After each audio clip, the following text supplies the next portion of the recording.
Hey guys, so I wanted to come on and make a video about what I've been working on recently and my thought processes. And as you guys may or may not know, I am currently working on a comic book.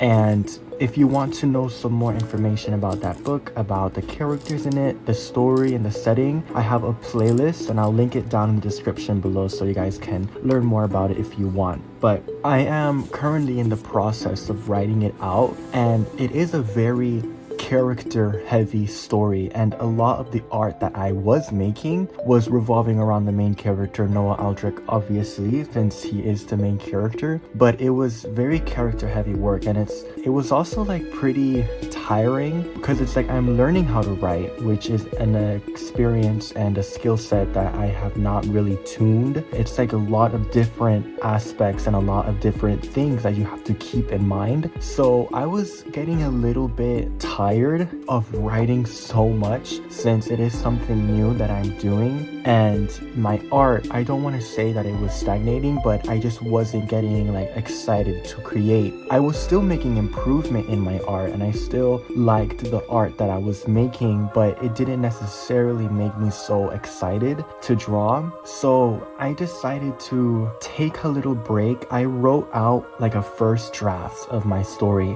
and then I was like, okay, you know what? I'm going to take a little break from this world and I'm going to start working on a different world. And I feel like that's such a great topic to talk about in this video, how I was still able to stay productive even within moments of creative burnout where I wasn't feeling the excitement to create and I didn't really know what to create based on my project that would bring me that sense of excitement. And so that's kind of like the topic of burnout that I'm talking about today, where it's like you're not excited but you're also not like stuck. It's just that weird space of like, where am I seeking enjoyment in this? So I wanted to work on this project that I've been having in mind for a long time, where it's pretty much just like barbarian berserker 80s fantasy world with also some science fiction in it as well. And I was really inspired by the stories in the Old Testament, specifically First Kings and Second Kings. And this world was definitely an awesome place to funnel those inspirations into. I did this small drawing here based off of a reference photo that I had on Pinterest for a while, and I was like, you know what, let me just draw it. And I thought it was pretty fun. It was definitely really interesting to loosen up with this separate side world, because when I was doing my drawings for my main story that I'm writing, I can definitely tell that my hands and my wrists and my art was getting a lot like tighter and a lot less loose and energetic doing this side project and doing these drawings where it's like there's not so much emphasis. I was like, okay, this is going to be a finished product, where it was just experimenting and creating for the sake of creating. It definitely helped me loosen up and allowed me to be more present in the current process instead of thinking how it would be as a finished product. This is like the main character of that world that I was designing. He was inspired by the story of David. I really wanted to push that baby face to really make him feel like kind of like an outcast, because I imagine this world is filled with like buff barbarians and stuff like that. And so to have a baby face is like seen as weak because you're seen as like young and like a baby, you know.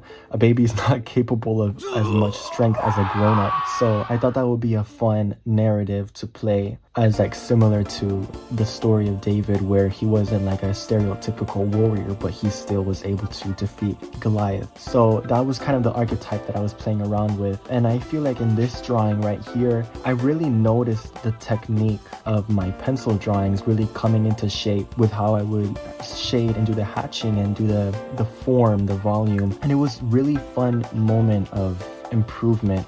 And so I did some thumbnail sketches of some landscapes here just to tune my skills, since I really don't really focus on landscapes. And I'm gonna be honest, these landscapes were really boring to do.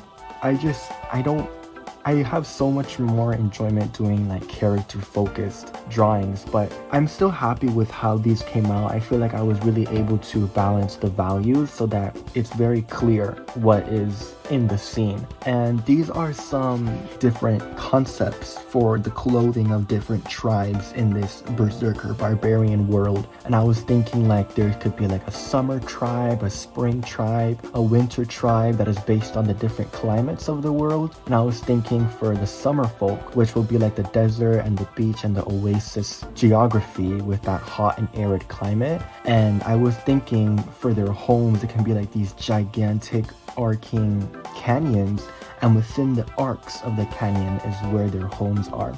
So I thought that was pretty fun, and it was honestly, doing this drawing was really cool because I was able to get the knowledge of value groupings within these like first thumbnail landscape sketches and place it here and really play around with drawing from my imagination. And what's funny was that I remember speaking in a previous video, I think, where it was like I really wanted to gain the skill of drawing from imagination.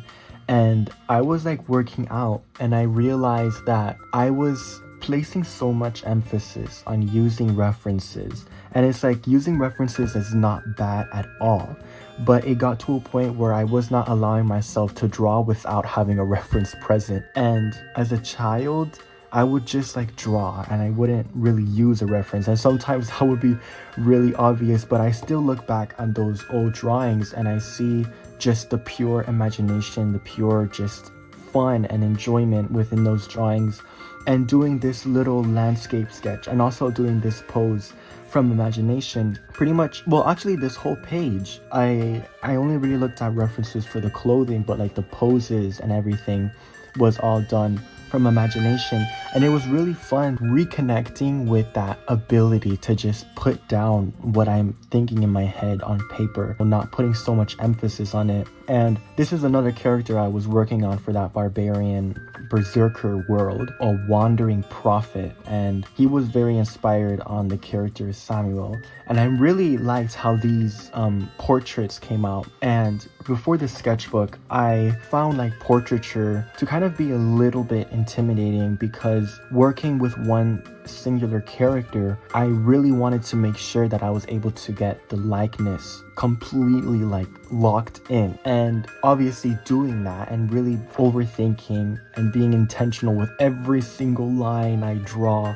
where it's like I didn't allow myself to just be loose and natural with it because I was trying to maintain that likeness, which is something I'll bring up later on. But doing this was like the ending of this stage of the sketchbook, where it was at this moment where I was like, okay, I think I'm ready to step back into my writing, into my world. And I let this page be and I didn't force myself to finish it, which I'm glad that I did that because I wanted to go in the direction of where my inspiration was going, and I wanted to work with myself instead of against myself. So I think allowing myself to just stop pursuing this drawing was really liberating for me, and just moving on and getting back into my comic work, my base work, which is where we are at the present, where I started drawing a new character for the story, which is the best friend of my main character, Noah Aldrich. And this moment was really fun for me because when designing a character, or like for example, when it came to Noah Aldrich, I remember previously when I would start really trying to get intentional with his likeness, I would look at a lot of references and I would like be super like, how does the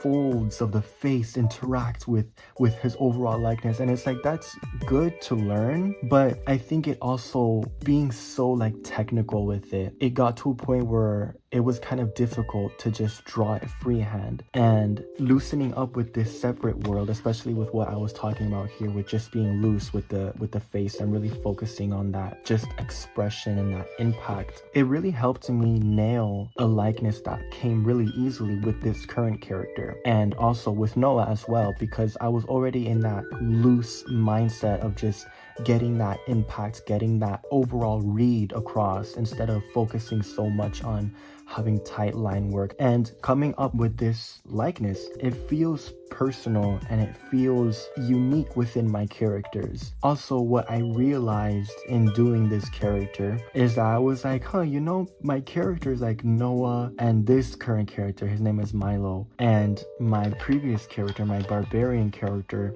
him, like they all have like baby faces in a way. And then I realized that I grew up having a baby face, and I remember it kind of being an insecurity of mine. It's like, man, when is my face gonna feel more mature? But it's like now that I've grown out of that mindset, it's like now I'm designing male characters who have that baby face. So it's kind of like accepting that part of myself. And I think that's why it felt so personal. And without leaning on references too much, I was able to really dig into my subconscious and produce a character that is personal to me, that speaks to my experiences growing up. And it was really fun, and the likeness was able to really staple within his character because of how personal it is to me as a person. And so I was drawing his different expressions to get a feel for his personality more. This drawing was so much fun, doing Milo and Noah together, and I just had a lot of fun doing it. And this drawing was also pretty fun. But yeah, I guess what I'm trying to say is, like, I was like working on that story. It was so character heavy, and it was a skill that I was learning.